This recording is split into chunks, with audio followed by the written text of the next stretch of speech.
When me and my brother were born, we were immediately abandoned. It was a Cloudsdale street. I don't remember much. I was too young. But my older brother used to tell me all about it. Mars. Oh, my big brother Mars. He was so great.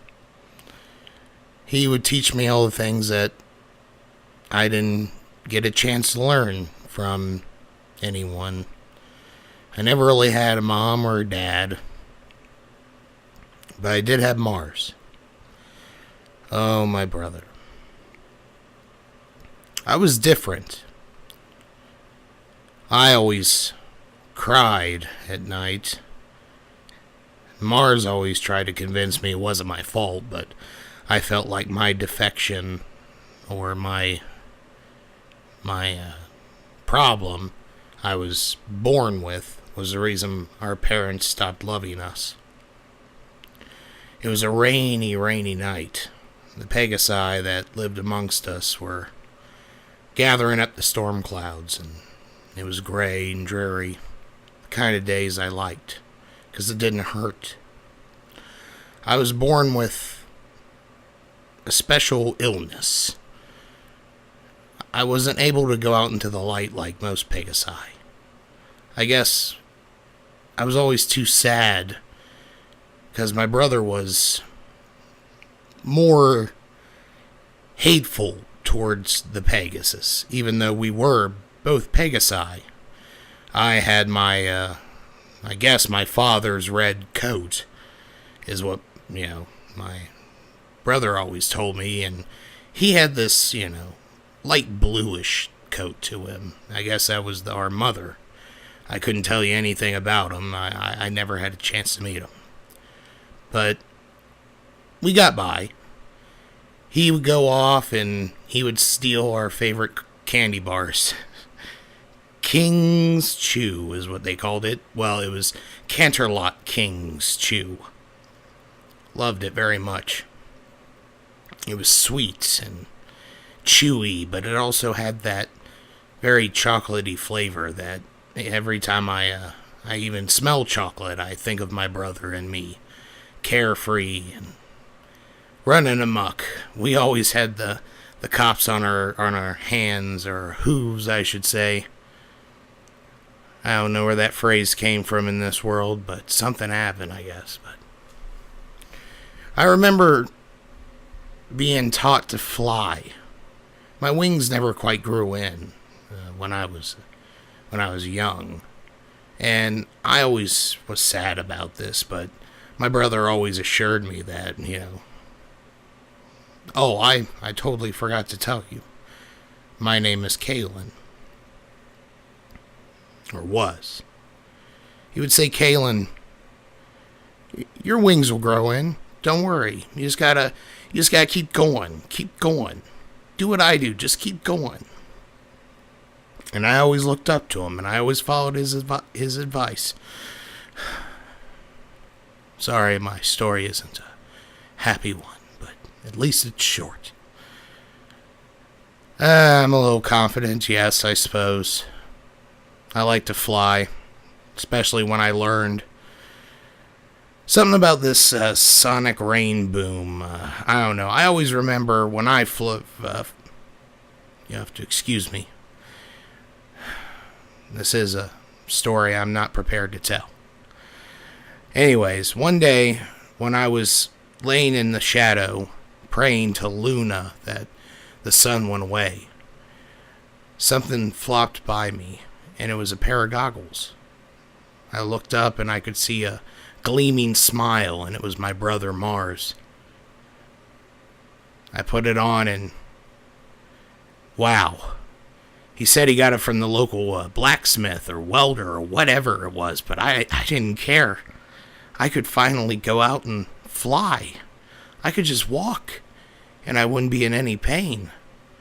The light was always a trouble or a problem for me. My brother got to free me from that problem. Well, one day we were how should I say this? We were borrowing some supplies that we needed from a local Cloudsdale house, and we were caught.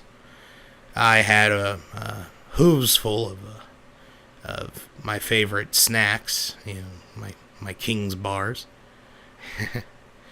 My brother, he had some milk and some other things that we would need for drinking. He found some cider. We were going to drink some cider that night. It'd be my first time having cider. I heard so many good things about it. And we thought we were going to go to jail again. We've always been going to jail. I guess it's just our nature. Maybe it's the way we were dumped as garbage. I don't know. All I know is we were always in trouble. We were always bad. Oh, God, I always remember this rainbow blur flying past us. It was the local flight school around there. I don't know. I was never admitted because, well, even with goggles or not, later on I realized that my dream of being a flyer was never going to happen because they didn't want someone who was a disabled Pegasus. It would be like me being afraid of heights or falling. Even though I'm perfectly capable as a flyer and I've developed my senses clearly, they didn't want me. And they told me with no problem. But this rainbow blur always would pass me up, and I never understood where it came from. Oh, it made me mad. I wanted to catch that dude, whatever it was. If it was a Pegasus or not, maybe it was an alicorn, I don't know, but that's besides the point. We got caught. And they took us in, to our surprise. They didn't even call the authorities. I guess they were a lonely couple and didn't have any kids, so they thought maybe we just needed some parental guidance, and things were great. And the greatest thing was the man who was not my new father, our new father. He was the owner and creator of my favorite candy bar. So I was Caleb King. I had a last name, and it felt great. I'm sorry I'm not much of a storyteller. No one's really ever asked for my story before, but seeing as how I am who I am and people might want to know more about me, I figured I might elaborate. I always loved gears. I always loved the fact that my new adopted father loved clocks. I would always take them apart and spend a lot of time putting them back together. I remember when my cutie mark appeared. It was when I was in the lab and I had my goggles on. And, it was the greatest, proudest day of my life. This cool cutie mark of a sword and a gear. I can't even explain it. It's so great. Plus, it's, on my flank, so I can't really see it very well. And I mean, you'll have to look at it for me. Anyways, my brother's cutie mark came in around the same time. And his was cool. I mean, his was this... Oh, it was like a fireball with wings. Oh, it was so cool. It was almost like a planet was on fire. And he would always do these cool tricks. And I learned some tricks myself after my wings came in. And he would take me out. And we would do a lot of things. I mean, he would take me all around Equestria, Canterlot. We would fly there, and I learned my own little tricks. I used to do this thing that I used to call it the screwdriver, and I would go all the way up, and then I would screw downwards, kind of like in that motion, going kind of like a alien roll. My wings would be spread out, and the color of the red fur would just illuminate from it and trail behind me, and then finally I would almost hit the ground, and then I'd pull this great, and I would just fly, over top the grass, just barely, I guess I am an adrenaline junkie. Well, I almost died one day because this little blur of rainbow hit me and got me into a tailspin. And boy, it was my brother. We were just out for our daily flight lesson, and he was teaching me all he knew. And Mars just, freaked out when I flew downward. He tried, finding that thing, whatever it was, but gave up on it shortly just to see how I was doing. I cracked my goggles, and the light started hitting my eyes, and I don't remember much then. I woke up at a farm with my brother, and my goggles were all fixed, and there was this old mare, not always there, but she seemed caring enough, and there was this little tiny apple something. I don't know. She was a little curious little filly, and I liked her. I did. She was cute, funny, and she sang to me too. She sang because I did suffer a bit of a head injury, so I don't remember much, but I do remember another voice too that would sing along with her and always ask how I was doing. Very considerate. Very considerate. And there was one that had the same coat as me, and he was always pushing a cart or pulling one or something. He was always doing something with apples. That's all I remember. But he would always check on me too, and I don't know. They were just a very good lot, very good family. Well, then here's where the part of my story gets a little weird, a little bad. One day we were in a little, we just came in from Canterlot, and we were flying around Cloudsdale, looking for some, food. My brother told me he'd be off for a minute, So I went back home, and there was a note on our door. It's been a good 5-6 years, I didn't, usually parents didn't, get home till, sun started setting because of their jobs, and I looked at the letter, and it said, "Moved away, do not find us, thank you for the time we've had together. Signed, Mr. and Mrs. King." I was devastated. I was devastated. I flew as fast as I could. One of our friends, her name was, excuse me. It was a painful memory I had to go through. Her name was,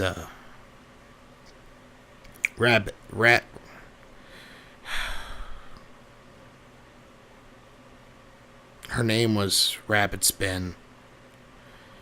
She was someone that always went out of her way to help care for us sometimes. I consider her a sister.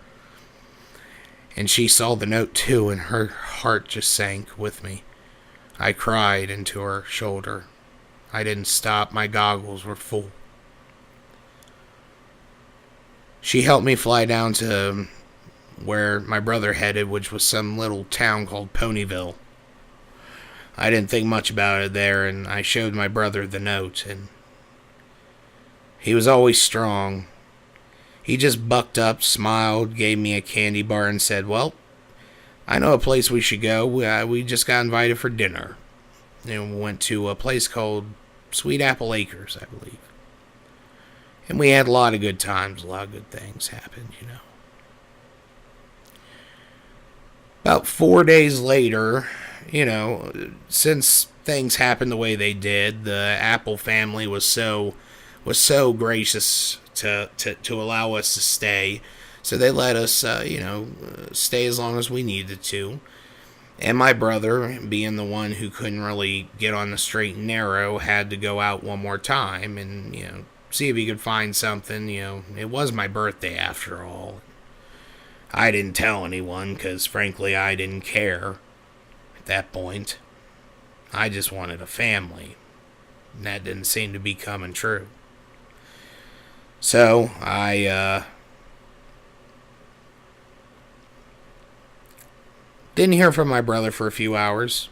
And that was fine. That's usually what Mars did. And it just kept getting later and later and later. And that wasn't like him at all. He wasn't like that. So I went out and looked for him. I just remember I went past a place called Sweet, or Sugar. I went out of Sweet Apple Acres down the road, past some place, some corner place, something corner. I don't know. I wasn't really focused on that. And I remember swinging near, it was close to the library, and I remember seeing this purple unicorn that moved in there from Canterlot. I remember the day she moved in on that balloon with that dragon of hers, and they were standing out there. They looked distraught. And there's a big crowd. There was a wall that was broken. Everyone looked distraught and sad. So I ran up, and as fast as I could, and made my way through, and I noticed something was off. And someone was asking for the identity of this cult. And I right away recognized the cutie mark, and it was my brother, and he was out cold. That idiot, he just bumped his head like, it's so many times he had to do that. I just couldn't understand it. Oh, I'd say it's just my brother Mars. He's just milking you for some money. He wants some bits so he can go buy us some food. We're not well-off people. Come on, Mars. And I'd hit him, get him up. Come on, let's go. Only he didn't move. And everyone else kind of knew it. By this time, I could hear a sweet, gentle voice of the purple unicorn. As she cried, she kept saying, "I'm sorry. I'm so sorry.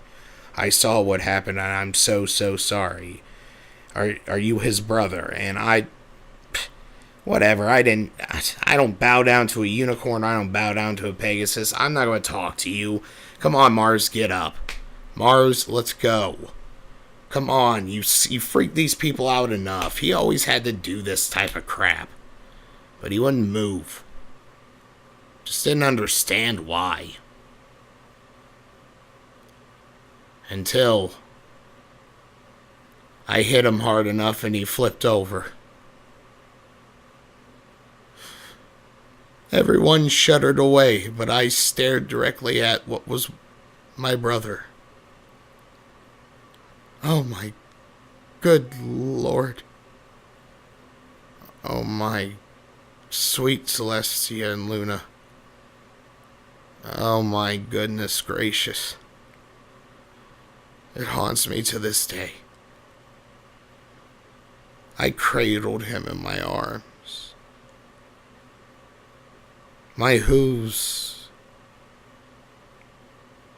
just holding his lifeless body.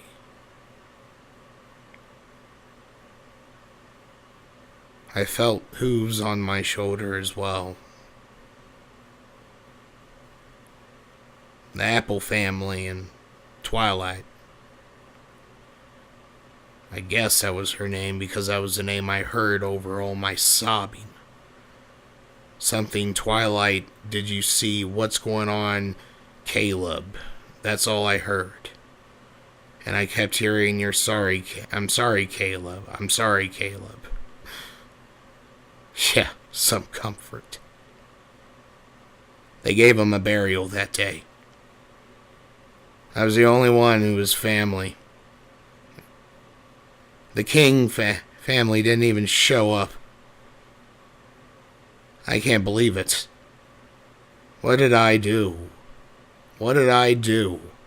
I've tried being nice. I've tried everything. But it seems like I'm always rewarded with some sort of punishment. That's what I thought then. That young purple mare, she took me into her hooves again, her arms. She embraced me. She cried genuine tears, and I was a little too thick-headed then. So I lashed out, alright? I lashed out at all 6 of those ponies. The one with the rainbows. Ugh. I let her have it. I yelled at the one that was, I don't know, the one with the diamonds. I was lashing out at all of them. I didn't know their names. I didn't know all of them. I didn't know any of them. But I lashed out at them for even attending my brother's funeral. I flew off. I had to go find some reason to not just go away. And then one day it hit me when I was doing a routine fly. That's what I call it when I would be depressed enough where I just fly around and think. It's the best way to think, I would say, is flying around, letting your mind soar with the breeze, losing yourself in the wind. So pure, the air it is. Being around and above, up, down, all around, so free. Your soul soars with it. That's when I bumped into that Rainbow Dash, as I found her name to be. Oh, she did this little game with me, I could tell. My brother did the same thing to get free food. I knew the routine. She was trying to figure out blah blah blah, what was wrong, why was I such a jerk? I sat her down and I was honest. Look, I know that was a couple months ago. I know that things didn't turn out well, and I'm sorry I lashed out.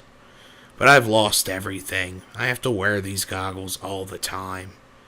It's hard for me to fly without being in pain, and it's hard for me to accept any love because any love given to me has been taken away or I've been abandoned by it. She started crying, which I wasn't expecting. I thought she would lash out again and try to get in my face some more. But no, she cried.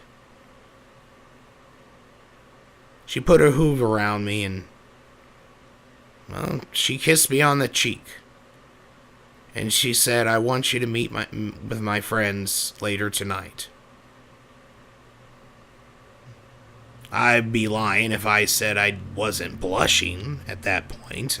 I mean, she's such a pretty and confident mare. To go for a freak like me, a goggled up, broken Pegasus. I don't know. And so big, too. I mean, I'm just as big, I guess you could say studly, but that would be, I don't know, not an accurate summation in my opinion, but hey, whatever you want. I'm detracting. The point is, I accepted her offer and I went to make peace with these 6 mares. And that dragon. Spike, I believe was his name. Cool dragon. Cool dude.